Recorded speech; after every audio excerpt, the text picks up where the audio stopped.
é uma realização do Museu Paranaense com a Aliança Francesa. Gostaria de agradecer, primeiramente, a presença de todas as pessoas aqui nessa tarde chuvosa demais em Curitiba, para variar. E, enfim, agradecer a participação das convidadas, da Aline, da Laura, que eu abrasileirei o nome aqui, seria Lohá, mas vamos chamar de Laura. E agradecer a presença do diretor da Aliança Francesa de Curitiba, o Benjamin, ou Benjamin, depende se você for brasileiro ou francês, pela parceria na realização deste evento, e também aos parceiros, Air France, a Embaixada da França no Brasil e o Instituto Francês. Bem, antes de iniciar a roda de conversa com as nossas convidadas, eu gostaria de me apresentar brevemente. Então, eu me chamo Bárbara Fonseca, eu sou doutoranda em História na Universidade Federal do Paraná, mestre em História e historiadora também pela UFPR. Então, a minha formação é no campo da História. De fevereiro de 2022 até meados deste ano de 2023, eu trabalhei aqui no Departamento de História do Museu Paranaense, e eu estou como mediadora hoje, pois, juntamente do Felipe, que está aqui na plateia, coordenador do setor de História, e também juntamente da diretoria do MUPA, eu fui uma das pessoas que auxiliou, conseguiu arquitetar o acontecimento dessa mesa. Eu gostaria de ler um breve texto aqui para introduzir a mesa, antes de realizar as perguntas. Então, seguindo, de início, quando chegou a proposta de parceria e constituição de uma mesa de conversa acerca das relações entre mulheres, Brasil e França, eu passei a pensar no que eu tinha aprendido na universidade acerca dos estudos de gênero e da história das mulheres. Obviamente, a bibliografia que apareceu em minha mente, de início, era toda branca. Pensei primeiro em Michel Foucault, em Simone de Beauvoir, em Michelle Perrault e outros nomes. E não que essas pessoas não sejam importantes ou não tenham, em certa medida, revolucionado a maneira que a gente pensa a história, as mulheres, os estudos de gênero. No entanto, agora, quando eu escrevi esse texto, eu ainda não lembro, mas eu não lembro exatamente quem me questionou, mas eu fui questionada, São ótimos autores e autoras, mas cadê a interseccionalidade nesse pensamento? Onde, então, as mulheres e as feministas negras? E, realmente, onde estava e onde está a interseccionalidade no meu pensamento? E, juntamente disso, eu também me questiono onde estavam e onde estão as feministas brasileiras dentro dessa ideia. E, ao me questionar onde estariam as feministas brasileiras, eu lembrei de uma vez que eu li uma fala da Angela Davis quando ela esteve no Brasil, em que ela falou: eu sinto que estou sendo escolhida para representar o feminismo negro, mas por que aqui no Brasil vocês precisam buscar essa referência lá nos Estados Unidos? Acho que eu aprendi mais com Lélia Gonzalez do que vocês aprenderão comigo. Obviamente, a fala da Angela Davis é repleta de modéstia, mas ela tem razão ao afirmar que a Lélia Gonzalez, desde a década de 70, já pensa a interseccionalidade e o feminismo negro aqui no Brasil, mas foi pouco ouvida. E aqui acrescento não só a Lélia Gonzalez, mas também outros nomes importantes do feminismo negro, que também foram colocados às margens da academia. E só mais recentemente passaram a ser pensados e validados, como a Conceição Evaristo e a Sueli Carneiro. Enfim, eu não pretendo aqui me alongar mais do que isso, eu quis apenas refletir um pouquinho sobre o processo de criação dessa mesa, que resultou em uma combinação entre as duas convidadas que sentam aqui do meu lado direito. E essa mesa, então, ela tem esse objetivo de ser uma conversa sobre possíveis trocas de experiências e saberes acerca de ser mulher, principalmente uma mulher negra na França e no Brasil. E aqui eu ressalto, então, que o meu papel é apenas de mediadora. Então, passando para as apresentações, primeiramente, eu gostaria de apresentar a Aline Mota, que é a primeira convidada sentada aqui do meu lado direito. A Aline nasceu no Rio de Janeiro, mais especificamente em Niterói, e atualmente ela mora em São Paulo. A Aline, na sua produção, ela combina diferentes técnicas e práticas artísticas, como a fotografia, vídeos, instalações, performances e colagens. Tudo isso de uma forma crítica, reconfigurando memórias, em especial as afroatlânticas, construindo novas narrativas que invocam uma ideia não linear do tempo, que é o que a gente vai conseguir perceber muito bem na performance que será a seguir depois dessa mesa. A Aline já foi contemplada por diversos prêmios e realizou diversas exposições por todo o Brasil e também fora do Brasil, tendo recentemente participado de exposições importantes, como Histórias Feministas, Artistas Depois de 2000, do MASP, Museu de Arte de São Paulo, Histórias Afroatlânticas, também no MASP, Quando Cambia o Mundo, do Centro Cultural Kirchner, em Buenos Aires, Pensar Tudo de Novo, na França, e, em 2020, a Aline também lançou uma exposição individual chamada Aline Mota, Memória, Viagem e Água, no Museu de Arte do Rio de Janeiro. E, em 2022, a Aline lançou seu primeiro livro, A Água é uma Máquina do Tempo, pelas editoras Fósforo e Luna Parque Edições. Que é esse aqui, ele está no cantinho ali, né? Enfim, depois da nossa conversa, vocês podem perguntar mais sobre. Agora, passando para a nossa convidada, Laura Nsafou, espero ter falado certo o sobrenome. A Laura, ela nasceu na França, ela é filha de pai congolês e mãe martinicana, é uma escritora e blogueira afrofeminista que aborda em seu blog, o Mr. Roots, questões relacionadas ao afrofeminismo na França e a visibilidade das literaturas afro. Desde a criação da sua plataforma, que se chama, que o link seria mrroots.fr, se você coloca lá no Google já aparece, até a publicação do seu best-seller, que em francês seria algo como, aí vocês me perdoem, como un million de papillons noirs, que em português fica como 1 milhão de borboletas negras. A Laura, ela se interessa, então, pela essa falta de representatividade na sociedade francesa. E, além do Como 1 milhão de borboletas negras, a Laura também publicou outros livros infanto-juvenis, como o Nos Jours Brûlés, Nossos Dias Queimados, e Amour Croisé, Amores Cruzados. Enfim, agora eu passo a fazer perguntas para as nossas convidadas. Eu gostaria de afirmar que, depois das perguntas que eu planejei, a gente vai abrir para perguntas para a plateia. Aí a gente combina na hora, se faz a pergunta na hora ou se faz um bloco. Enfim, isso a gente vê. Então, primeiramente, agradecendo as duas convidadas. A primeira pergunta que eu faço é muito básica, na verdade, mas que eu acho que é muito profunda também, ao mesmo tempo, que é saber o que levou, o que aproximou as duas da arte, né? O que motivou a Aline a criar suas performances e a Laura a escrever. Olá. Boa tarde a todos. Estou bem feliz de estar aqui em Curitiba. É a primeira vez que eu venho, mas com essa acolhida assim, tão calorosa, eu vou voltar muitas vezes. Também estou bem feliz de estar aqui nesse museu. Eu não conhecia muito e agora estou muito impressionada.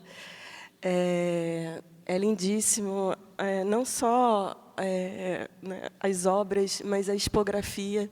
Uma coisa que me chamou muita atenção de como essas peças, né, que são peças que entraram para a coleção do museu como peças etnográficas ou do Departamento de Antropologia, mas com essa mirada a gente consegue, né, ampliar o sentido, né, dessas peças, por que elas estão no museu, o que será feito delas. Qual é o destino desses objetos, muitos deles sagrados? Então, é uma dívida e uma responsabilidade do museu de ter um acervo como esse, e como o público pode interagir, e também, né, os povos originários que fizeram, né, que criaram esses objetos, essas peças, né, essa arte. Então, fico bem feliz de poder dialogar não só com vocês, mas também, né, com o espaço e com esse pensamento, né, do que seria um museu, do que faz o museu importante para a cidade de Curitiba e para o estado do Paraná. Principalmente depois, né, dos últimos 4 anos, né, 5 anos que a gente teve de intensa destruição desse patrimônio cultural. Então, eu fico aberta a esse diálogo e muito feliz com o convite e de ter vindo. Sobre a sua pergunta, na verdade, eu queria, falar sobre os seus pais. Eu estava pesquisando sobre você e eu olhei no Wikipedia, na sua biografia, que o seu pai é congolês e que a sua mãe é da Martinica. E aqui no museu mesmo, aqui embaixo, tem uma parte muito interessante que fala sobre a congada, que é a congada, obviamente, do Congo. Então, eu não sei se você sabe, mas a gente continua coroando os reis e rainhas Congo no Brasil. Então, o que me moveu é exatamente fazer essas conexões, que são conexões ancestrais e conexões de resistência. Se aqui em Curitiba, a 60 quilômetros daqui, a gente continua coroando o rei Congo, é porque a transmissão desse conhecimento ancestral continua sendo passado, mesmo nos lugares que a gente acha que são tão improváveis, né? E uma outra coisa também que eu achei interessante é esse casal, né? E sua mãe sendo da Martinica. O Brasil tem muita dificuldade de se ver latino-americano.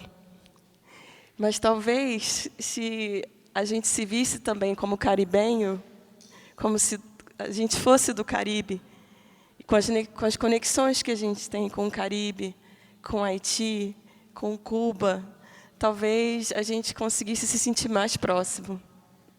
Mas a gente sabe como são também as dinâmicas globais do que se acha importante, quais culturas são valorizadas. Mas, certamente, se a sua mãe estivesse aqui, a gente ia ter muitas coisas em comum e muitas coisas para conversar, a partir não só dos grandes intelectuais, Aimé Césaire e tantos outros, mas a partir de conexões como essa, como eu fiz do Congado, não é? Como essas manifestações afrodiaspóricas se dão no Caribe e como elas se dão no Brasil. E tem muitos pontos em comum. Voltando ao Congo, a cultura Bakongo, é muito interessante que tem uma foto aqui embaixo, que na calça né, ele, na verdade, ele não é o rei do Congo, o rei mesmo é o outro que está com a coroa. Mas de um participante dessa congada, na calça dele tem um símbolo, que é um símbolo que eu acho que ficou mais conhecido por conta de Hollywood e de Wakanda, que é esse símbolo, que é exatamente uma construção e um entendimento do que ficou conhecido como o cosmograma Bakongo, que é essa encruzilhada, esse ponto, né? E eu tenho um trabalho, bom, se deixar vou ficar meia hora falando aqui, mas só para terminar essa parte, eu tenho um trabalho que se chama Máquina Kalunga. Kalunga sendo, né, uma palavra em Kikongo e também em Kimbundo, que são línguas fundantes do português que a gente fala no Brasil. Não só das palavras que a gente fala em Kimbundo, mas também de construções sintáticas. O português que a gente fala no Brasil certamente não é esse português de Portugal. Eu até estava comentando que talvez a gente precise encontrar um outro nome que não seja português para o que a gente está fazendo, né? Como que a gente está se comunicando. Mas, enfim, Kalunga tem muitos significados, e muitos significados afrodiaspóricos. Ou seja, como essa palavra, quando ela cruzou o Atlântico, que outros significados ela adquiriu. Mas, originalmente, nessa construção em cruz, A calunga seria essa linha horizontal, que separaria ou uniria o mundo dos vivos e para o mundo dos mortos. E essa linha vertical, que forma um ponto, e por isso, na nossa cultura afro-brasileira, se fala tanto em ponto, como ponto riscado e ponto cantado, que é exatamente esse ponto da encruzilhada. Você quer continuar? Déjà, bonsoir à tous. Je suis particulièrement émue en fait, d'être présente et merci Aline de commencer sur ces questions-là. Parce qu'effectivement, mon histoire personnelle m'a très vite amenée au Brésil. Donc déjà, je voudrais aussi remercier l'Alliance française qui me permet aussi de nous rencontrer et de rencontrer aussi autour de cette tournée beaucoup d'artistes justement de la diaspora avec qui je peux créer des ponts parce que c'est ce qui nous manque effectivement, c'est de nous rencontrer. Et donc effectivement, j'avais déjà travaillé effectivement sur la manière dont la transmission dans notre diaspora a survécu au cours des siècles. Et je suis particulièrement émue parce que la manière dont vous avez présenté les choses, c'est exactement ce que j'aurais dit au mot frais. Donc ces ponts et cet héritage que nous partageons effectivement, j'ai l'impression qu'il était jusqu'ici très théorique, mais de le voir incarné aussi, de pouvoir échanger aussi, d'être dans ces espaces effectivement de conservation qui, où, finalement par notre présence, on réactive aussi ces œuvres, on recrée un dialogue, c'est extrêmement fort à vivre, donc je ne fais que pleurer depuis que je suis au Brésil. Et du coup, c'est vrai que je me reconnais beaucoup dans cet intérêt de la transmission, parce que de la même manière qu'on a des savoirs qui, au cours de la colonisation, ont été perdus, arrachés, réécrits, etc. Il y a des rites qui ne sont plus au Congo, mais qui ont perduré ici au Brésil. Et ça, c'est vraiment un travail qui me passionne depuis des années, qui m'a notamment amené à écrire Nos jours brûlés, donc une trilogie de science-fiction, mais qui s'inspire de nos cosmogonies, donc de la manière dont on a des divinités des eaux qui vont à peu de choses près avoir des noms très différents, mais qui traversent toute la diaspora, que ce soit Maman de l'eau, que ce soit Yemanja, Mami Wata, etc. Donc c'est tout ce travail de comment en fait notre héritage a souvent en fait voyagé et survécu aussi, qui a alimenté mon travail effectivement également. Donc évidemment, il n'y a pas de hasard si on se rencontre aussi aujourd'hui dans la composition de cette table ronde, mais c'est comment aussi ces savoirs qui sont venus jusqu'à nous aujourd'hui, en plus de la résistance, relèvent aussi de la survie.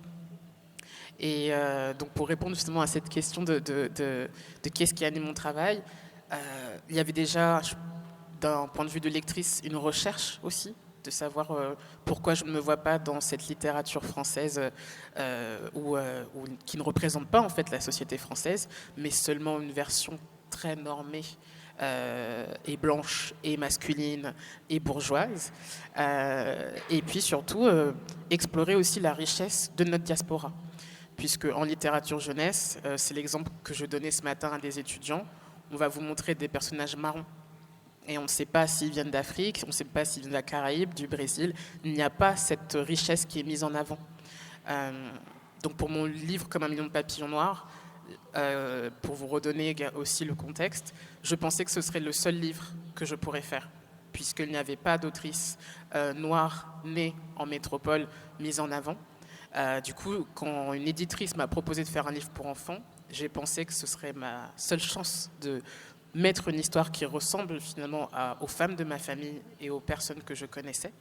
Et donc, je voulais montrer cette diversité de carnation, de cheveux, d'origine. Donc, faire des livres, c'est aussi cristalliser et laisser des empreintes, en nos termes aussi. Et c'est la même chose aussi pour les rites qui se perdent et qui s'effacent. Un autre livre pour enfants que j'ai fait, qui s'appelle Fadia et le chant de la rivière, met en avant un instrument de musique qui n'existe plus au Congo, que j'ai encore dans ma famille, que l'on trouve dans les musées aussi, dans les musées européens, mais qui est inaccessible qui devient de plus inaccessible pour les descendants finalement congolais aujourd'hui. Donc, en faire un livre, c'est montrer qu'il a existé, c'est essayer de retranscrire sa sonorité, c'est essayer de ne pas en faire seulement un objet de musée, et c'est aussi participer à un héritage pour que ça ne disparaisse pas totalement. Donc je pense qu'on se retrouve pas mal effectivement sur comment aujourd'hui on laisse des traces, on les conserve et on laisse des espaces aussi pour les réactiver en les incarnant à notre tour. Eu só queria complementar o que você disse.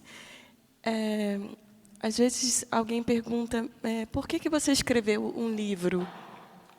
Já que eu, no meu caso, né, que eu venho do cinema, então eu já fiz filmes e agora até também tem a performance, que na verdade é uma leitura, mas é mais fácil chamar de performance. Mas por que escrever um livro? E é interessante. E eu acho que fazem essa pergunta para a gente, e às vezes eu não vejo essa mesma pergunta feita para escritores brancos, né? E porque tem essa ideia de que a gente vem de uma cultura oral, né? Que o conhecimento é passado através da música, do corpo, de outras expressões, e não exatamente do livro, né? Eu acho que até tem um provérbio que diz: nós não escrevemos no livro, nós escrevemos no peito, né? Nós escrevemos no próprio corpo. Mas então, por que escrever um livro? Eu acho que é esse entendimento de que um livro ele fica para sempre. Ele entra, né, em bibliotecas. Tudo bem, a gente pode até destruir as bibliotecas ou queimar os museus que tem no Brasil, mas a ideia de que ele tem uma materialidade, que ele não pode ser facilmente destruído, né, como um tiro pode matar uma pessoa. O livro ele fica. E por isso eu escrevi o livro, para que essas histórias dessas mulheres da minha família, para que elas ficassem registradas e que pudessem, né, ter um outro tipo de expressão e também um outro tipo de difusão, que é muito importante, né, principalmente num país tão grande quanto o Brasil. A primeira edição do livro teve 1000 cópias. E essas 1000 cópias foram vendidas em menos de um ano. Ele já está na primeira reimpressão. E isso é considerado no Brasil uma grande vendagem para um livro de poesia, que não é exatamente um livro de poesia, mas saiu como livro de poesia porque o mercado editorial não sabia onde encaixar um livro que tinha tantos gêneros literários. E a poesia é tão generosa que abarca todos eles, né? Ou a poesia é tão dissidente que abarca um livro com diferentes, né, fragmentos. Mas foi por isso que eu escrevi, né, para que esses 1000 livros, agora acho que já são uns 1500, né, que ele possa chegar, né? Porque um filme, se eu faço um filme e esse filme está no museu, quem vai até o museu? Bom, esse museu aqui é gratuito, mas o MASP, por exemplo, né, onde eu tive várias exposições lá, é o ingresso mais caro do Brasil. Então, um livro ele é mais acessível. Ele está aqui na Biblioteca do Paraná. Inclusive, foi até destacado no Instagram, eu fiquei muito contente. A gente sempre ama quando as bibliotecas, né, principalmente as bibliotecas, né, falam do seu livro ou colocam nas suas revistas literárias. Tem uma revista literária que chama Cândido, né, que também falou do meu livro. Então, fico bem feliz. Mas é isso. É uma maneira de que, cada vez mais, né, essas histórias possam chegar a mais pessoas e uma maneira de que fique para sempre. C'est vrai, et j'ai l'impression aussi que à la manière de la pluridisciplinarité de ton parcours, j'ai l'impression de retrouver souvent ça dans le travail artistique aussi des femmes issues aussi de groupes minoritaires. Et je ne pense pas que c'est un hasard, puisqu'il faut aussi qu'on investisse tous les types d'art aussi. Et c'est vrai que pour ma part, même si justement on présente la majorité de mes livres, il y a un intérêt à questionner l'accessibilité des différents publics. Donc souvent on me présente comme une autrice jeunesse ou une romancière ou comme une scénariste de livres, mais je suis une auteure à la fin de la journée. Et c'est vrai que pour moi, même si Papillon Noir, ça a été d'abord un livre pour enfants, le fait aussi qu'il soit finalement traduit au Brésil, c'est aussi avoir un support qui voyage et qui crée une discussion aussi. Donc laisser des traces, c'est effectivement laisser la bibliothèque, mais c'est aussi peut-être voir notre histoire voyager aussi dans différents pays. Et la culture, finalement, a ce pouvoir-là aussi. Ouais. E eu acho também público no Brasil, eu não sei como é na França, porque o público leitor da França é muito maior do que o Brasil, mesmo sendo um país muito menor, né? Mas a quantidade de livros, né, e a cultura, a formação, né, a gente vê, né, você veio ao Brasil, né, quantos autores brasileiros vão até a França divulgar os seus livros, né? Não é uma política de Estado. Esse é o soft power, né? O Brasil, nos anos 60, tinha uma cultura francesa bastante grande, principalmente o Rio de Janeiro tinha uma cultura, né, bastante afrancesada, e isso se perdeu, né, nas últimas décadas, mas ainda assim a gente tem festivais de filmes franceses, né, tem todo ainda uma maneira que essa cultura, né, francesa, né, chegue até o Brasil. Mas eu queria falar da infância, que para mim é sempre um tema, né? Ou é a minha mãe, ou é a minha infância. Mas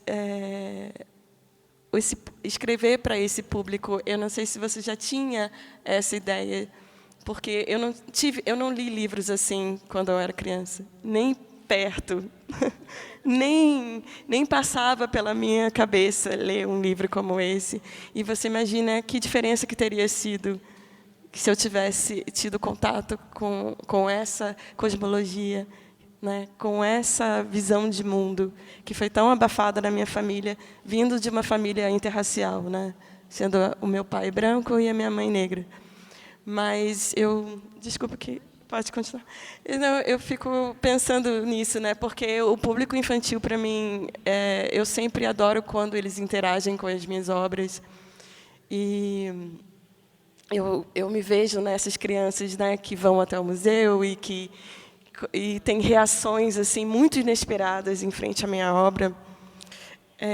Só contar uma pequena anedota. Na minha obra agora na Bienal de São Paulo tem essa fotografia. Essa fotografia que é uma fotografia da minha mãe, e ela tinha 26 anos, é uma fotografia de 1965. E, na verdade, foi meu pai que tirou.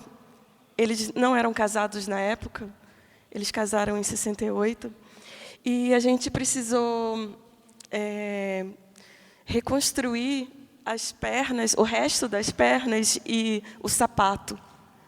Ela está de corpo inteiro, é uma instalação que ela está de corpo inteiro. E quando a gente estava fazendo a animação, a animadora tirou uma foto de um sapato e aplicou um sapato na minha mãe. E eu falei, nossa, você realmente não conhecia ela, porque ela era muito vaidosa. Ela jamais usaria esse sapato. E daí a gente criou um sapato que, com certeza, né, ela usaria na década de 60, sendo uma mulher extremamente vaidosa. E nessa animação que a gente fez, é uma animação muito sutil. Eu adoro tecnologia, mas também eu gosto de que seja uma coisa meio artesanal. Então, ela faz pequenos movimentos. Ela começa a respirar e aí dá uma piscadinha, mexe um pouco a cabeça, é muito sutil, você tem que ficar um tempo na sala. E daí, meu irmão veio e, imagina, ficou abalado, né? Para dizer o mínimo. Mas, quando ele estava na sala, tinha uma mãe com uma criança. E a criança ficou achando que a minha mãe estava ali mesmo, que era uma pessoa. E fez assim para encostar no braço dela. E o meu irmão ficou... Eu acho que essa é a força da imaginação, né? É uma criação que eu fiz, e imaginando que movimento que ela teria, ou um movimento em loop, né? Porque ela...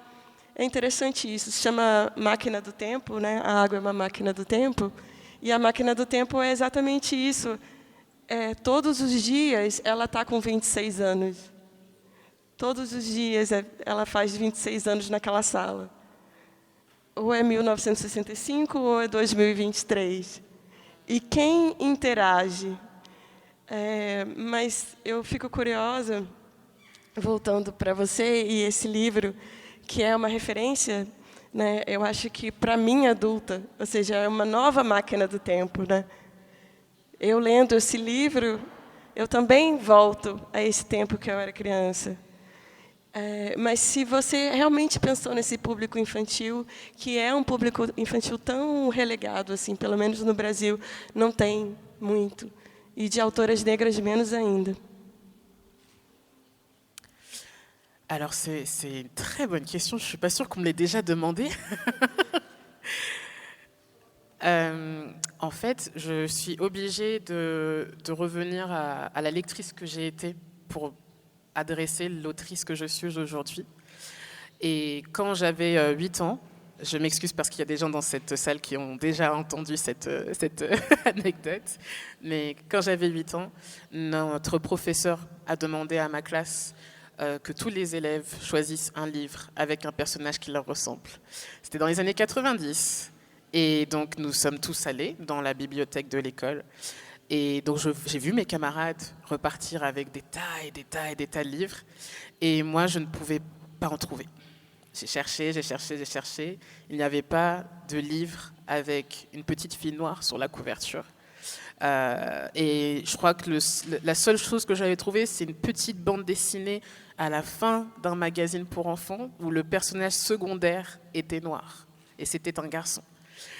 Donc, et quand je raconte cette anecdote, souvent je la souligne parce que un enfant ne se dit pas à cet âge-là oh, c'est pas grave, c'est la bibliothèque qui n'a pas tous les livres du monde, et voilà, ce travail de recul.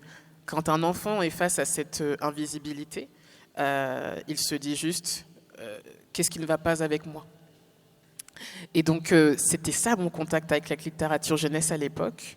Et effectivement, c'est à partir de là que je me suis dit qu'éventuellement j'allais commencer à écrire des histoires avec des personnages qui me ressemblaient. Et donc à partir de 12 ans, j'avais déjà écrit un roman, mais qui avait mes copines, mes frères, mes sœurs. Donc ce rapport aussi à non seulement à remonter le temps, mais aussi à choisir un temps consacré où une littérature normée, mainstream, ne considérait pas des gens comme ma famille, leur faire une place. Et donc, des années plus tard, j'ai continué à écrire en me disant que ce serait une passion, parce que là encore, je ne pensais pas que ce serait possible, en fait, d'être autrice, puisque je n'avais pas de modèle dans la culture française qui me renvoyait que c'était possible. Et en fait, le public pour enfants est venu par cette éditrice qui m'a dit « mais est-ce que vous verriez, du coup, faire un livre pour enfants ?» Et effectivement, j'ai eu ce sentiment d'étrangeté aussi avec ce format qui ne m'avait jamais inclus, finalement. Et ce que j'ai trouvé incroyable, c'est que j'ai vraiment écrit ce livre pour la petite fille que j'avais été.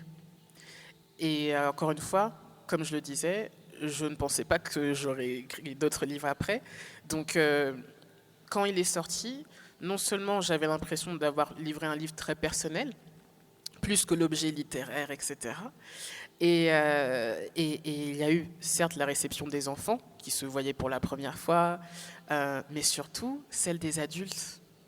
Et donc, je le disais, j'ai fait en sorte de mettre toutes les femmes de ma famille en imaginant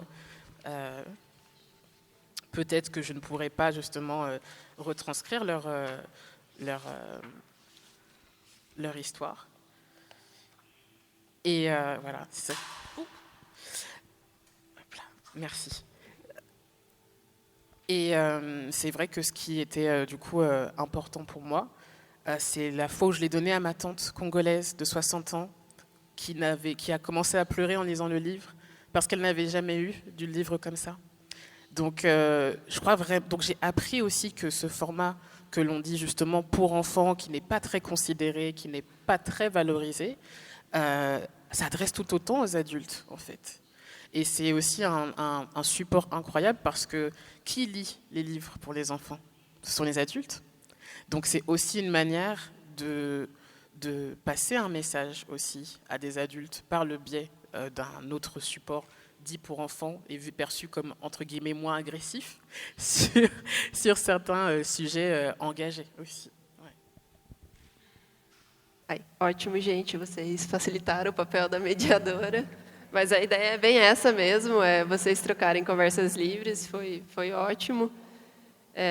A próxima pergunta que eu faço, ela é um pouco longa, então, deixa só a Laura... Certinho? Tá. Então, Aline, eu inicio a pergunta para você. Eu estava assistindo alguns vídeos seus no YouTube sobre as suas falas, sobre a sua arte no geral, e eu achei extremamente bonito como que você articula o fazer historiográfico, a história dentro da sua arte. E eu acho que você realmente realizou um trabalho de historiadora dentro do que você se propõe a fazer na performance. E em uma das suas falas, você cita um conceito de fabulação crítica. Então, eu gostaria de saber se você podia falar um pouquinho mais sobre o que é fabulação crítica, de onde vem, como você articulou, por que foi tão importante. E, nesse sentido, também, eu aproveito para perguntar quais as relações de ambas com a ancestralidade. Já foi um tópico que apareceu aqui na conversa. Eu acho que ambas têm uma relação muito profunda, porque ao acompanhar as falas de ambas em outros espaços, eu percebi que a ancestralidade para vocês é uma forma de ir além do Ocidente, né? De romper com esse desencanto do mundo causado pelo cientificismo iluminista. E é isso, eu queria saber um pouquinho mais sobre a fabulação crítica e como essa relação com a ancestralidade cria novas formas de ser, novas formas de subjetividade e rompe com os saberes ocidentais. Quando eu comecei a fazer essa pesquisa, que era sobre a minha própria família,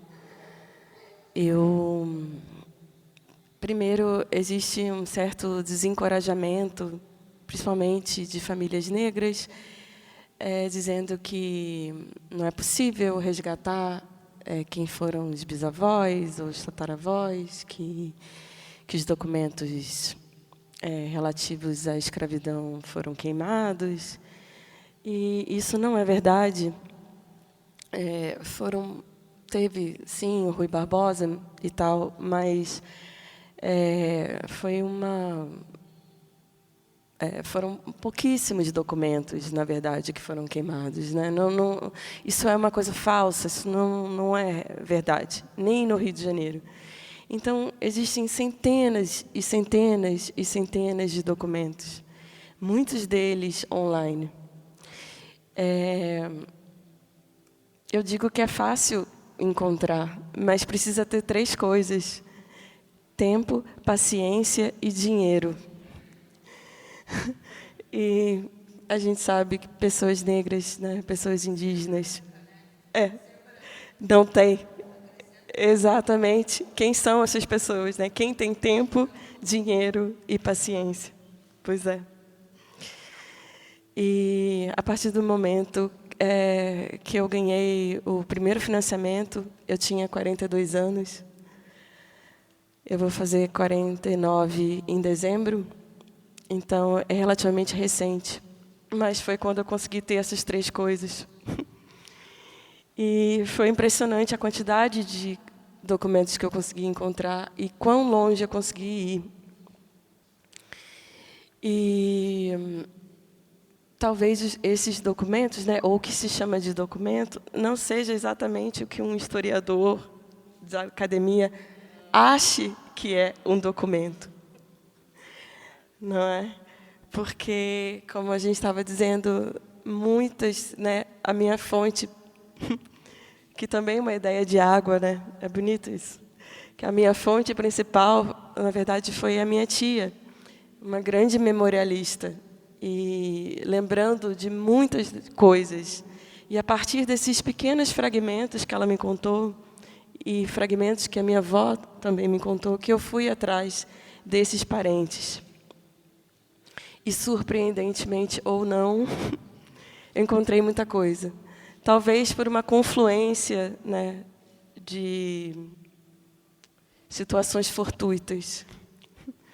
Um sobrenome diferente, né? O sobrenome da minha tataravó, que está aqui no livro, por exemplo, é Cafezeiro, que é um sobrenome raro, até hoje no Brasil. Hoje, no Brasil, só tem 200 pessoas com esse sobrenome Cafezeiro. Então, a partir do momento que eu encontrei os documentos de uma Ambrosina Cafezeiro, só podia ser a minha avó, a minha tataravó, né? Que veio da Bahia para o Rio de Janeiro, no final do século XIX. Então, o que é tão interessante, né, como, né, no caso eu como artista, mas vou também colocar essa veste de historiadora, é quando você consegue conjugar.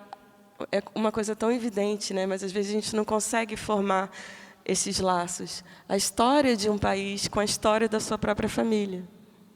Então foi muito interessante. A gente sempre no Rio de Janeiro ouve falar dessas tias baianas, das tias baianas, da tia Ciata, né?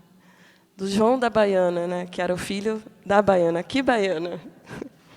E todo um grupo ali, né? No centro do Rio de Janeiro.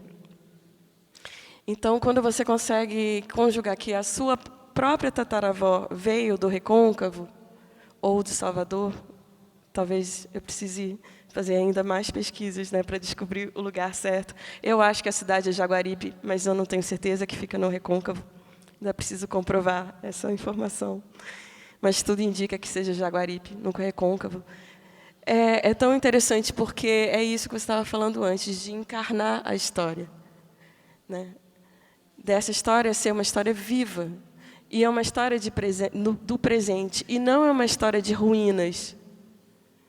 A gente sempre tem a ideia no Brasil de que são ruínas e que tradições estão acabando, e que a gente não tem como resgatar. Mas não, a história ela é sempre presentificada, ela é sempre reencenada e ela é sempre atualizada.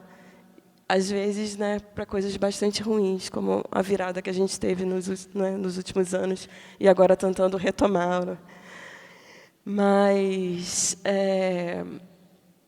falando um pouco, né, desses documentos, e a ideia de fabulação crítica, que é um conceito da Saidiya Hartman, essa intelectual estadunidense. Ou seja, é uma fabulação, é uma invenção, mas não é a partir do nada. Não é uma imaginação, eu acordei e tive essa ideia. Não, acho que isso que é ancestralidade, né? É quando você consegue fabular a partir da sua própria vida, a partir dessas histórias.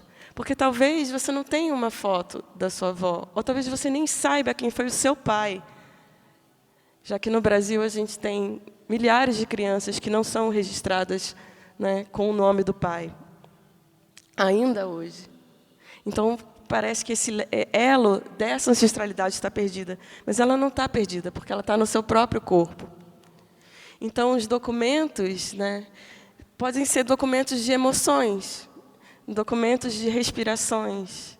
É um acervo geracional que pode ser acessado, e pode ser acessado de formas não convencionais.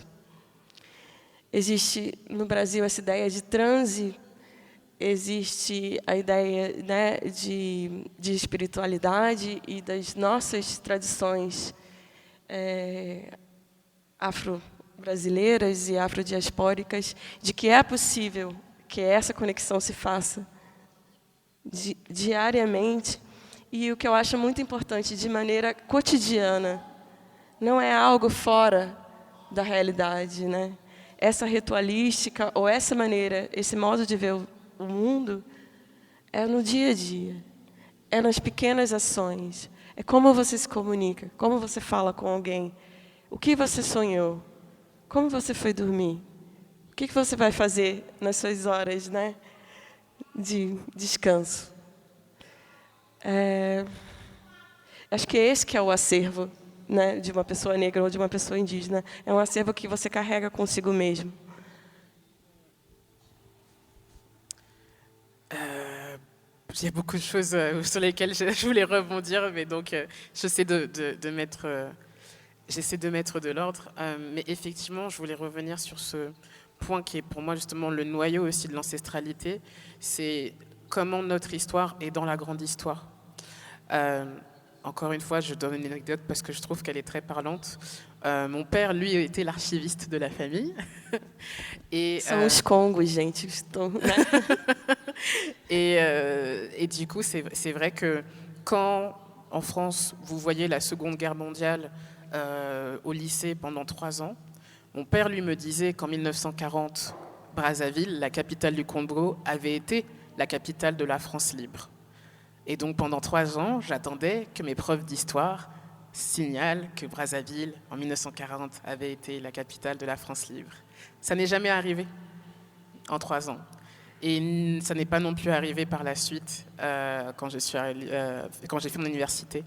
Et à partir de ce moment-là, j'ai compris qu'il y avait effectivement la grande histoire, celle qu'on voit dans les livres d'histoire, effectivement, mais aussi l'histoire qu'on ne dit pas.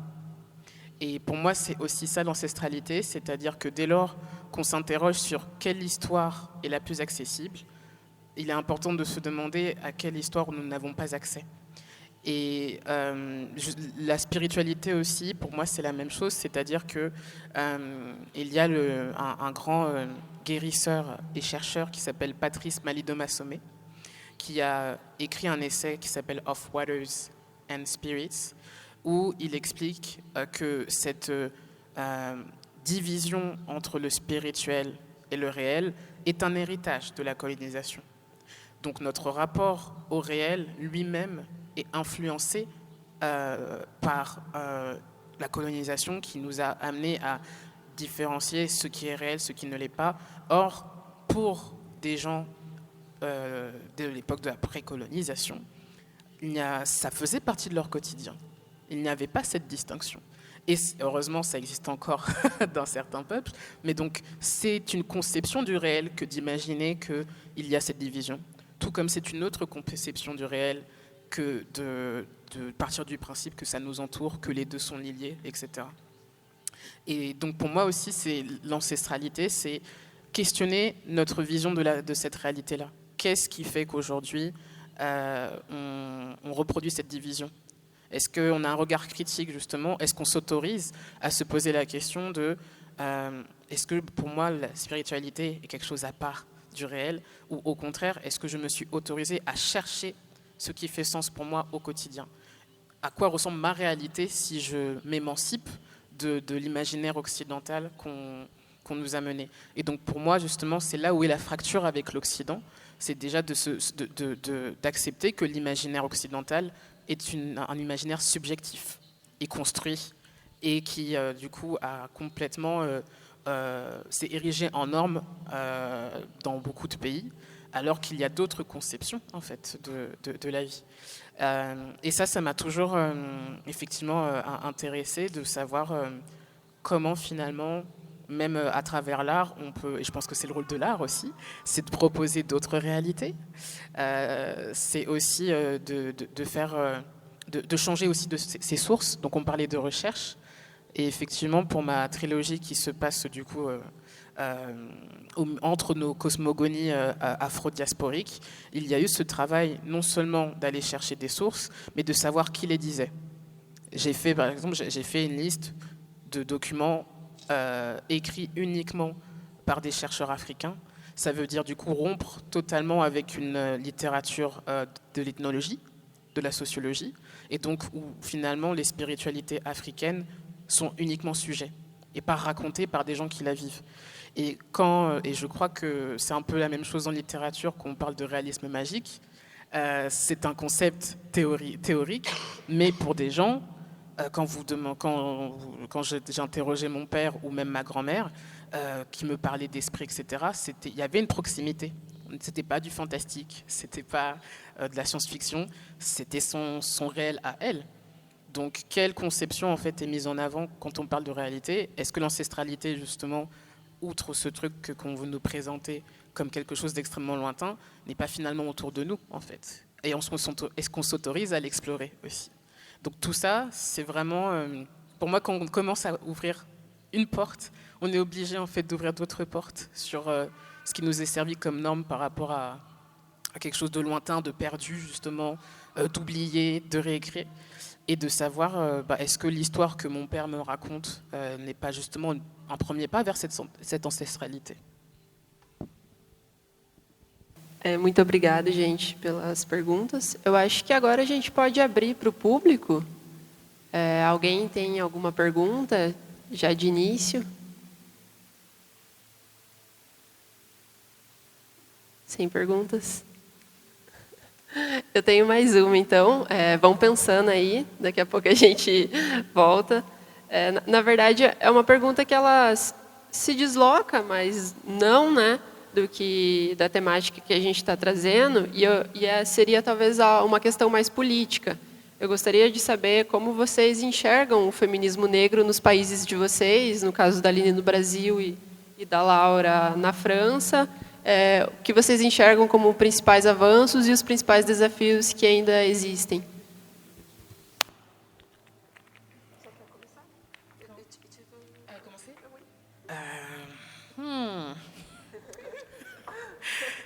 Grande question.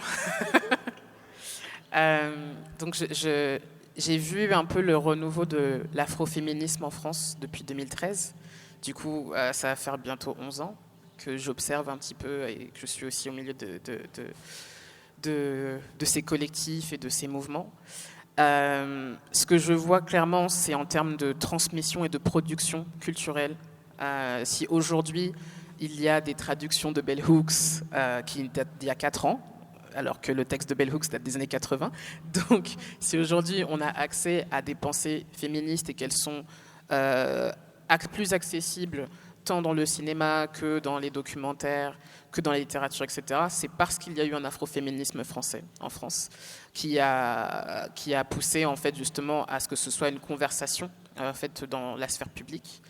Et même des notions que l'on a vu pas mal voyager avec les réseaux sociaux, comme le blackface, par exemple, sont aujourd'hui vulgarisées, alors que ça ne l'était pas il y a moins de 10 ans. Donc je pense qu'il y a vraiment une sensibilisation à des questions justement de discrimination que l'afroféminisme a permis de vulgariser. Maintenant, il y a une réalité, c'est que le climat politique de ces dernières années aussi en France n'a pas permis à beaucoup de collectifs de survivre, que les défis aussi sont économiques. Comment on continue à faire collectif et à faire communauté quand on n'a pas de local pour accueillir les gens, quand on est aussi ciblé par l'extrême droite, par des militants.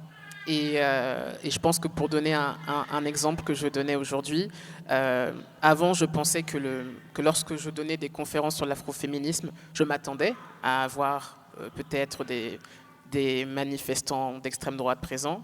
Maintenant, le simple fait de faire une conférence sur un livre comme Papillon Noir amène ce type de public. Donc je vois aussi un climat en fait de plus en plus tendu. Et donc, avec ce climat plus tendu, il y a la question aussi de se protéger. Donc, de plus en plus d'activistes disparaissent un peu des radars. Et donc c'est compliqué de s'organiser collectivement quand on n'a pas la possibilité de se rencontrer et que l'on est ciblé, notamment via les réseaux sociaux, mais pas que, aussi dans la vie de tous les jours. Donc il y a quand même une gravité en fait de la situation politique qui ne permet pas la présence, par exemple, de ces collectifs dans un dialogue avec le gouvernement, par exemple. Et donc je vois en fait la production et les traces produites et la transmission qui se fait auprès d'une nouvelle génération sur ces questions justement de discrimination et d'afroféminisme, mais la survie de ces collectifs incarnés et de ces groupes et des collectifs m'inquiète quand même, m'inquiète beaucoup. J'espère qu'avec ces collectifs traverseront la crise politique que l'on connaît et sauront justement se réinventer parce que c'est ce que les militants ont toujours fait et c'est aussi notre culture de résistance dans notre diaspora afro. Mais ouais, c'est le regard un peu que j'ai aujourd'hui.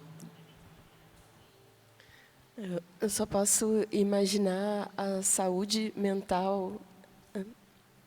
Eu só posso imaginar a saúde mental desses ativistas que você menciona na França, tendo pessoas de extrema direita na plateia, e como o Estado lida com isso, né? E é um problema que a gente vive no Brasil também.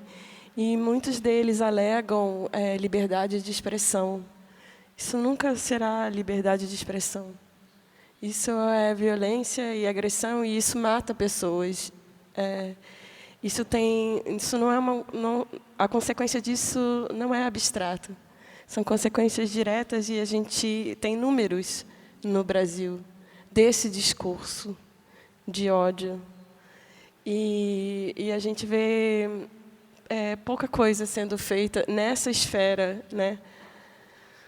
Municipal, estadual, federal. Todas as esferas precisam atuar contra isso. E no Brasil também, só para o mesmo exemplo seu, a Bell Hooks também só foi traduzida há pouquíssimo tempo.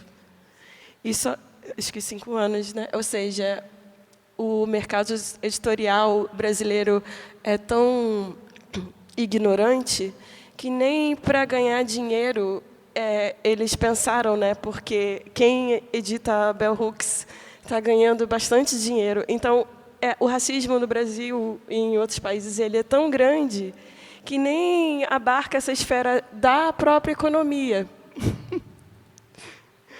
Então, a gente precisa avançar com muitas pautas, né? A gente precisa avançar de muitas maneiras e estrategicamente para que a gente permaneça com a nossa saúde mental intacta, obviamente que nunca vai estar, né? Ou seja, eu acho que não é possível, né, nessas condições, mas que a gente continue criando, que a gente continue fazendo, que a gente acorde e não tenha vontade de desistir. Eu acordo e sempre tenho vontade de desistir, na verdade. E aí o dia vai seguindo e vai me mostrando que ainda não é o momento, que eu posso adiar por mais um dia, né? É esse pensamento, né? É só até o dia seguinte, né? Que a gente não sabe. Mas eu acho que existem limitações entre arte e ativismo. Não acho que realmente sejam a mesma coisa ou uma mesma vivência. Eu acho que elas correm em paralelo. Mas eu penso muito nisso, né? De como você consegue integrar o seu trabalho artístico com essa violência que tem um foco. Não é uma violência geral, é uma violência específica que atinge a grupos específicos e, por isso, a gente precisa de políticas públicas, de ações para esses públicos, né? Isso não é urgente. Certo, obrigada. Eu vou passar o microfone para a plateia iniciar as perguntas. Boa tarde, Laura. Bem-vinda a Curitiba, a segunda cidade do sul do país com maior número de pessoas negras. E aqui eu quero retomar o tema do feminismo negro. Assim como o feminismo eurocêntrico, o feminismo das mulheres brancas, ele é igual em todo mundo. Só muda quem milita, obviamente, né? Eu, e acredito que a Mana aqui, o que nos forma como pessoas é a partir do feminismo negro. E aqui nós temos uma palavra que se chama dororidade. Você conhece?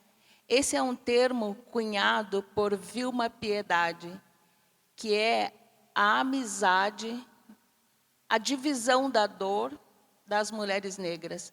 Você, de onde vem, tem a mesma história que eu, mulher negra, tenho em qualquer lugar do mundo. O que nos une é a nossa dor. Então, esse termo é dororidade.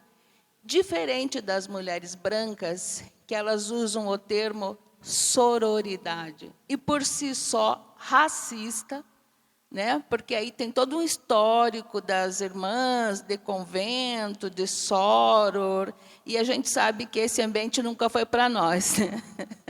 Então, nós, mulheres negras, aqui no Brasil, não usamos esse termo, sororidade. Isso é um termo do feminismo branco. Nós, mulheres negras, usamos dororidade. Então, a militância é igual. Né? O mesmo machismo que as mulheres brancas sofrem, nós, mulheres negras, sofremos, só que nós sofremos as duas violências, racismo e machismo. Entre nós, mulheres negras, nós sofremos. Agora eu estou falando numa questão social, mas analisando aqui também a questão do movimento feminista. As mulheres brancas, antes dela apoiarem uma mulher negra, elas apoiam um homem branco. Então, a característica do apoio do feminismo eurocêntrico é assim, a mulher branca apoia um homem branco, né? Talvez um homem preto, e depois nós, mulheres negras. Então, as mulheres brancas não são nossas irmãs, elas não militam como nós. E, por isso, nós somos formadas pelo feminismo negro, justamente por essa questão da dor. Né? Nós, mulheres negras, somos fortes, e antes de apoiar qualquer pessoa, nós apoiamos uma irmã preta. Isso é o feminismo negro. E outro aspecto do feminismo negro é que ele abarca todas as mulheres. E aqui eu não vou usar o termo todas, porque esse termo, todas as mulheres, quem usa é o feminismo das mulheres brancas. Porque quando elas falam todas, elas estão falando delas mesmas.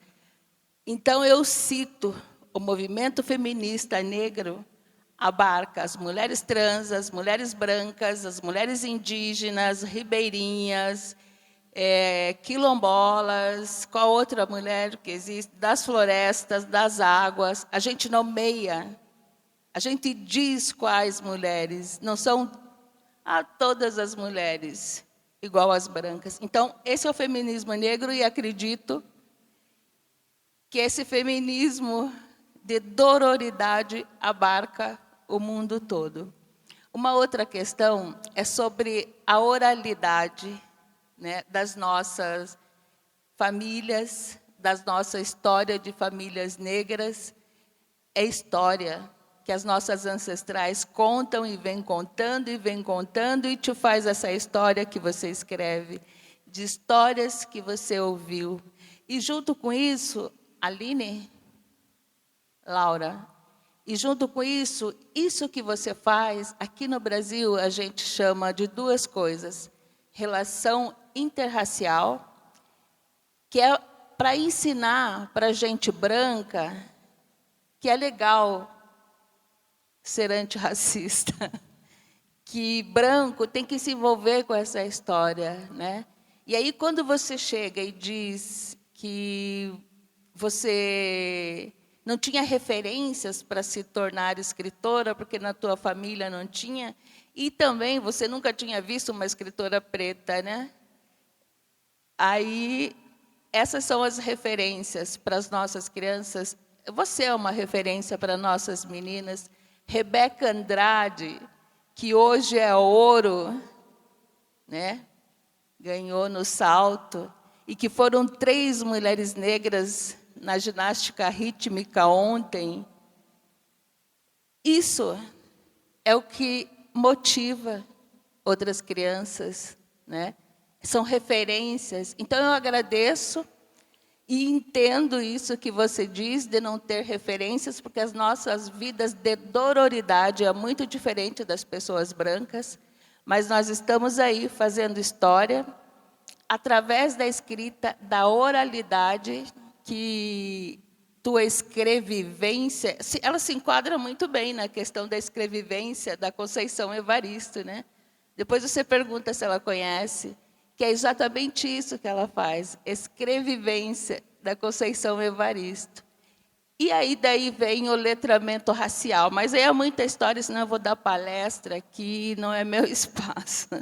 Mas agradeço, e é isso mesmo. Mas o feminismo negro é igual no mundo todo, assim como o feminismo de vocês é racista no mundo todo.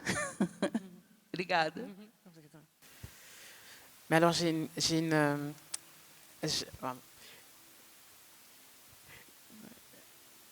ma question, c'est est-ce qu'il y a un terme pour cette sororité dans la joie?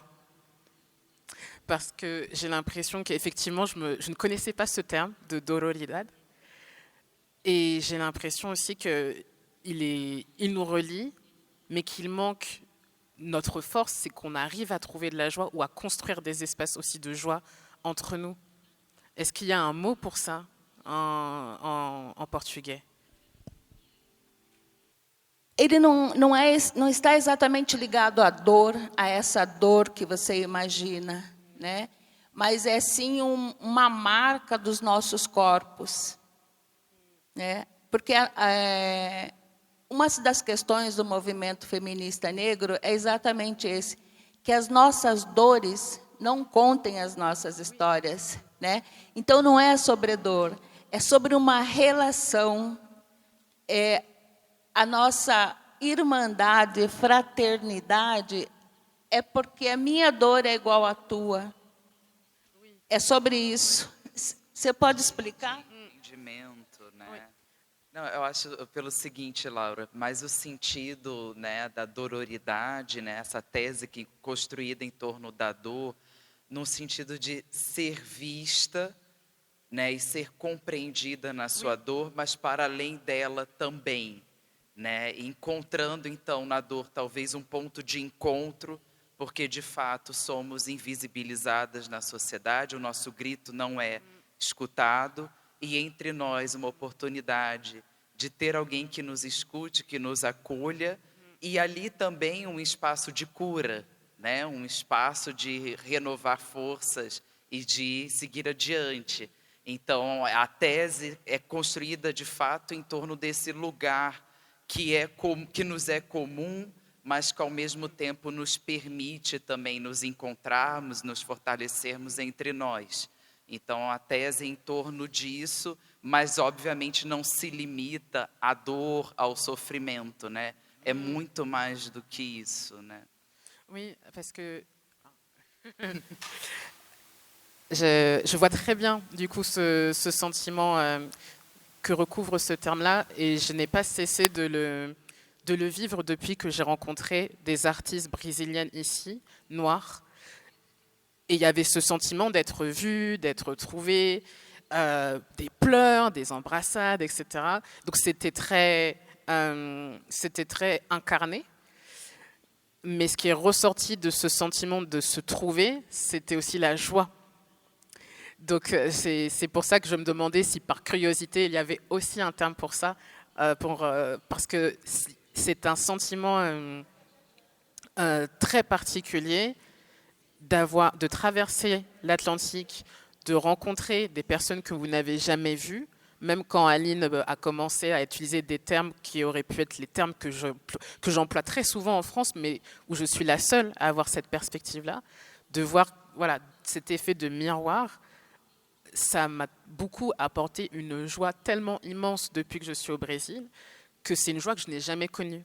C'est une joie très particulière. Je ne savais même pas l'accueillir. Donc c'est pour ça que j'étais curieuse de savoir s'il y avait aussi un mot pour ça. Mais je vois très bien Eu tenho uma coisa para dizer que o Brasil é profundamente Congo-Angola. Muito mais do que Iorubá, nada contra os orixás. Mas é pela quantidade de pessoas, né? Os dados que a gente tem hoje, né, do tráfico, de 80% Congo-Angola, Banto. E as nossas tradições afro-brasileiras, ou pelo menos, né, o que se mais conhece, o que o Brasil é mais conhecido, são tradições Congo-Angola, que é o samba, a capoeira, né? Todas essas são tradições Congo.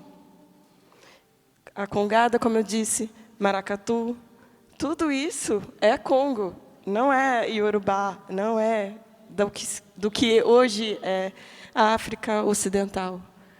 É centro-africano. O Brasil é profundamente centro-africano. Então, essa alegria que você reconheceu é porque ela está no seu corpo, no seu DNA.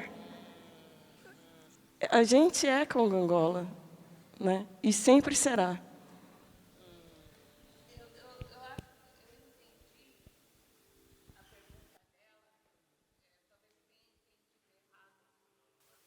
Mas eu entendi o que você fala, eu acho que eu entendi, pelo menos eu entendi assim, quando ela diz que não é só pela dororidade, mas a gente tem um hábito entre nós, negros e negras, de sim.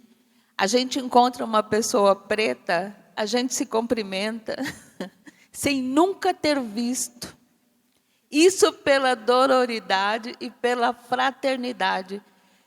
E a gente meio que sente, né, quando um negro não tem consciência, quando a pessoa negra não tem consciência da sua negritude, ela nunca cumprimenta a gente. Mas a gente vê uma pessoa preta, e aí é a alegria da pessoa preta, é a irmandade de a gente sempre se cumprimentar. É quase que impossível você passar perto de uma pessoa negra e a gente não se olhar e não fazer um meneio de cabeça, dar um sorriso ou cumprimentar como se nos conhecêssemos há muitos anos. Isso é uma alegria de nos vermos. Isso é pela dororidade. A gente se cumprimenta com alegria, porque as nossas dores são iguais. Então, a gente saúda o irmão, a irmã, justamente por isso. E isso é a nossa alegria. Tem uma música que eu detesto aqui no Brasil, que canta assim, que negro, quando deve chorar, canta de dor. Eu acho que branco, quando escuta essa música, devia chorar.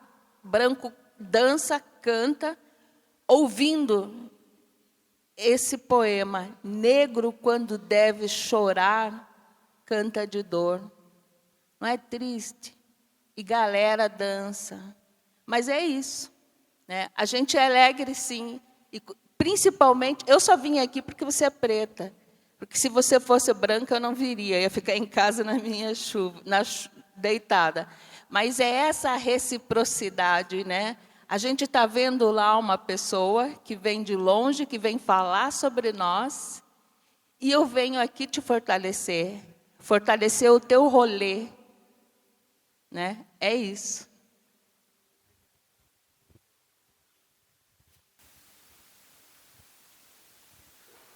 Alguém mais da plateia tem algum comentário, alguma questão? Tá, primeiro.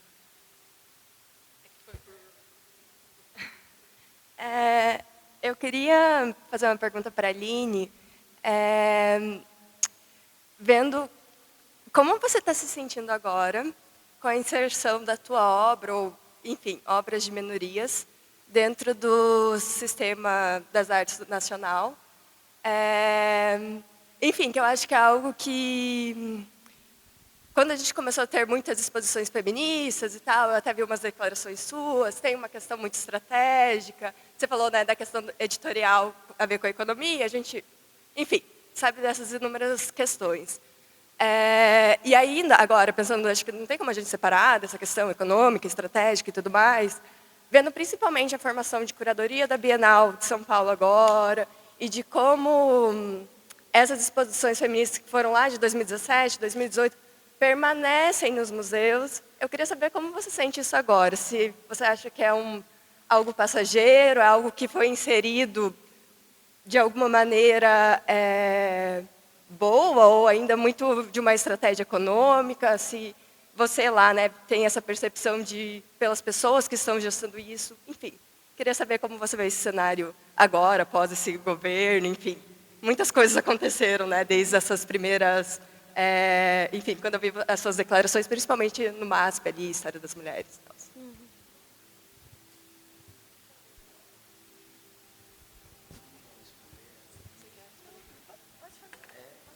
Bom, eu vou resgatar um pouco de algo que eu senti presente no discurso da Aline e da Laura. Né? A Aline trabalha com a água como a máquina do tempo. E a Laura menciona que o livro dela, de alguma forma, é uma máquina do tempo, porque a fez reencontrar com a Laura criança, né? E contar essa história para a menina que ela foi. Então, vejo que vocês são duas artistas que revisitam o passado de alguma forma, né, com diferentes recursos, mas eu gostaria de saber como é revisitar o passado, retornar ao presente e o que vocês colhem desse passado que é útil para um futuro. Né? Então, queria saber como é, né, também lidar com essa viagem no tempo e voltar ao passado e olhar para o futuro. Essa pergunta sobre o mercado e a inserção do mercado,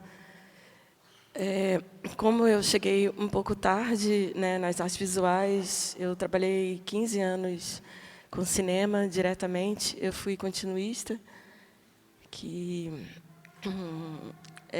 ou seja, trabalhava nos filmes de outras pessoas durante muito tempo. E então, quando eu cheguei, ou seja, quando as pessoas começaram a prestar mais atenção em mim, como eu disse, né, eu já tinha mais de 40 anos. Então, eu acho que uma certa maturidade para entender que são ondas, né? E essa onda, né, dos artistas negros nas artes visuais, eu ainda não vi ela acontecer na literatura, porque eu acho que a literatura tem os agentes ainda impõem muitas barreiras e os contratos que são feitos, né, com os autores são muito nocivos. Então, tem dificuldades maiores, eu acho, na literatura. Eu não sei se eu nunca tinha recebido um contrato desses antes, né? Um contrato que fosse tão nocivo ao criador quanto no mercado editorial. Então, a gente precisa avançar absurdamente assim na literatura, e por isso essa advocacia minha, ou uma espécie de advocacia em torno da leitura, em torno do livro, porque eu vi um ambiente assim muito difícil, mais do que nas artes visuais. Por mais que as artes visuais continuem sendo profundamente racistas, o mercado, né, literário é pior ainda. Então, a gente tem que avançar, como eu disse, com ações, né, com proposições, com estratégia. Né? E eu ainda estou tomando pé ainda para poder fazer essa crítica pontual, né, do que eu acho que pode ser feito para mudar esse quadro. Porque não é só a formação de leitores, né, mas tem a questão do preço do livro, distribuição do livro. Né, assim, são outros agentes mesmo do que das artes visuais. Nas artes visuais seria impossível alguém assinar um contrato ganhando apenas 10%, né, do valor de capa, né, que é o que o autor recebe, 10% do preço de capa. Jamais uma galeria diria, eu vou ficar com 90% e você vai ficar com 10%. Tudo bem, são agentes diferentes, é o papel que vem da China, Né, eles vão te dar, o mercado editorial vai te dar muitas desculpas, né? Por que que o livro custa esse valor e por que que ele não chega, ou por que que as livrarias de rua estão acabando, e é a Amazon e muitas coisas. Já nas artes visuais, eu vejo um movimento que parece um pouco mais, eu não vou dizer sólido, porque o que se vende mesmo, né, é pintura figurativa. Ou seja, a gente está desde o início da pintura, né, quando as pessoas pintavam com o próprio sangue, né? O mercado, né, das artes ainda está, né, pintura, né, ainda está numa coisa que está estabelecida desde que o homem existe. E eu, como trabalho com vídeo e fotografia, o filme só tem 100 e poucos anos, né? Eu não estou trabalhando com uma tecnologia tão antiga, tão assentada, né, que o mercado já incorporou. Que você pode colocar, né, em cima do seu sofá ou vender, né? O mercado secundário de pintura é um mercado muito potente, muito forte. A gente vê, depois que os pintores morrem, né, o valor das suas obras. A gente tem um pintor negro maravilhoso chamado Sidney Amaral, que faleceu com 43 anos. Ou seja, ele nem chegou a ver a sua obra na Bienal de São Paulo. Isso é racismo, não é? Então, eu espero que... Eu sei que é uma onda, sim, e que ela vai quebrar, e outras ondas vão seguir depois dessa, mas eu sei que alguns artistas vão... Eu espero que permaneçam e consigam viver da sua arte. Eu acho que, no Brasil, os pintores e pintoras figurativos conseguem, né? Talvez escultura, mas acho que vídeo, fotografia já é um outro, está numa outra escala, né? E a outra pergunta, eu acho que rapidamente, é só para retomar e talvez, né, fazer assim um fecho, né? Eu estava falando da máquina Calunga, e por que eu inventei a máquina Calunga? E por que ela se chama Calunga? E eu digo que toda pessoa negra tem uma máquina Calunga, porque ela é a máquina de ver o invisível com seus olhos d'água. Então, unir isso, né, uma coisa tão tecnológica, tão recente na história, né, que é a fotografia, com esse conceito ancestral de que ela é capaz de ver o invisível. Mas... C'est une très bonne question.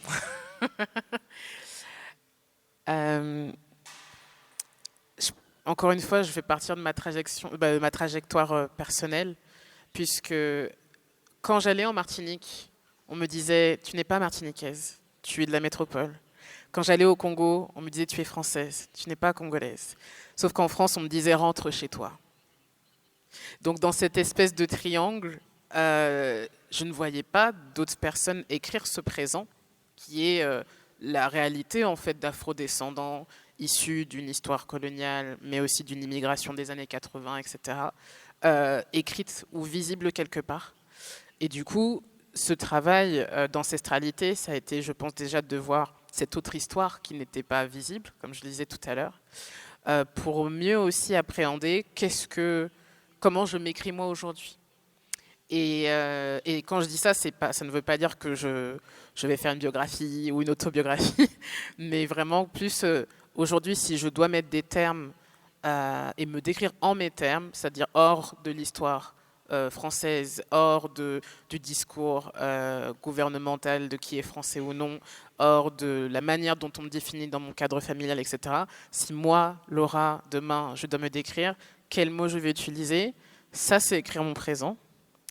Et je pense que je n'aurais pas réussi Oui, je pense en fait que le travail d'une vie, c'est d'écrire un peu sa propre définition de soi, finalement, qui change aussi énormément. Et je pense que travailler sur l'ancestralité, c'est aussi questionner son rapport au temps. C'est aussi questionner les espaces aussi. Comment je vais me définir dans tels espaces. Ici, donc, on parlait du fait, justement, et je le disais moi-même, que je suis une autrice noire. Mais j'en parlais ce matin, je suis une autrice noire française, ce qui me permet d'avoir accès à une traduction en langue portugaise brésilienne plus facilement qu'inversement. Donc je bénéficie aussi d'un rapport de force selon les espaces en fait où j'interagis. Et donc tout ce travail-là, je ne pourrais pas le faire si je ne me posais pas perpétuellement la question de où je me situe en fait. Et où je me situe dans le temps, où je me situe par rapport à cette histoire coloniale, par rapport à moi-même, par rapport à mon héritage.